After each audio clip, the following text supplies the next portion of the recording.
Hey guys, so today I am unboxing and installing my new idler for my Burley Django.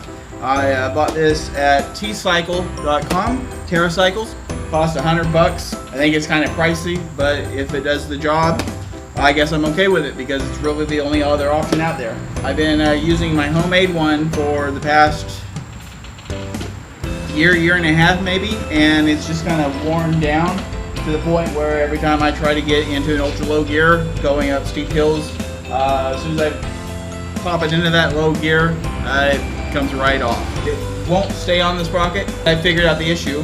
It's because my idler, my homemade idler, has worn out too much, so it's just not doing an effective job. The chain's bouncing up and down, hitting the bolts that I have in it.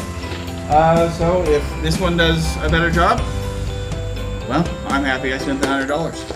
So I showed you this before when I was cleaning the chain. This is a caster. It's for moving furniture on tile and hardwood floor. It's basically a piece of aluminum with some carpeting on it and a hole I drilled in the middle. And this is a rubber wheel that I cut grooves into. Basic bolts on both sides to keep them from popping off. Unfortunately, it just doesn't do the proper job anymore. So I'm going to replace it. So here's the new TerraCycle idler.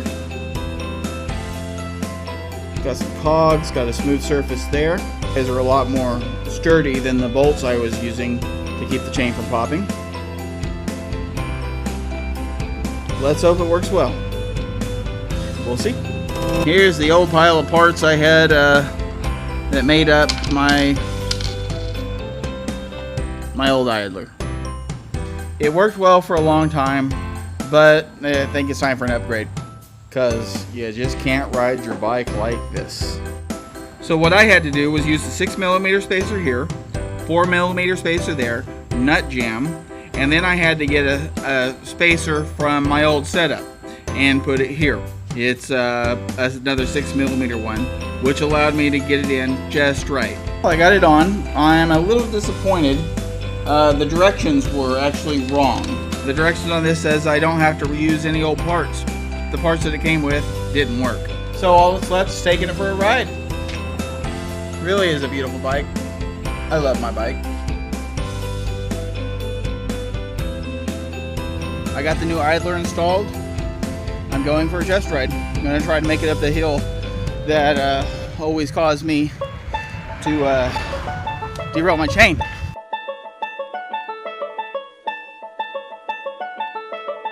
Well, I made it up the hill. I got it into the ultra low gear. It did it. I was having some clanking in the back, but that's because I waited too long to shift, I guess. But I made it up the biggest hill, and I'm gonna keep going.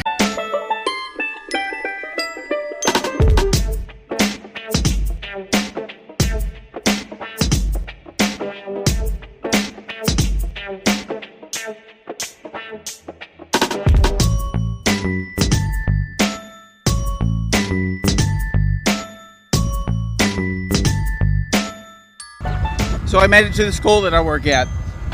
Google Maps needs some work. Routing me here, it tried to route me up the steepest inclines because it saved like a half a mile or 4 minutes. Routing me back, it's trying to route me up the steepest inclines because it saves like 6 minutes. I'd rather have a slightly easier ride that lasts a little longer than going up some of those massive hills.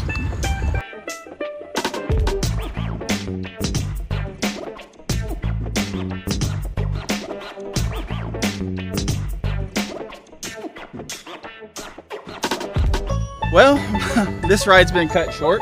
I had a blowout and I don't have a spare. It's kind of pointless to have a spare on this thing because it's virtually impossible to change it on the road.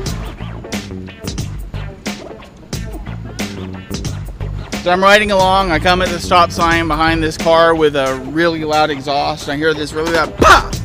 And I'm thinking he backfired. As soon as the stoplight turns green, I try to go and it's like really like, I just couldn't move and I realized, oh, crap, my tire blew. It's the rear one. So I'm waiting on my wife. She's coming to get me. She hasn't driven in years, and she hasn't driven our current car ever. We're about 5 miles from here. I told her to tell her GPS that she's on a bike so it'll avoid the highways. Let's hope she gets here without a problem.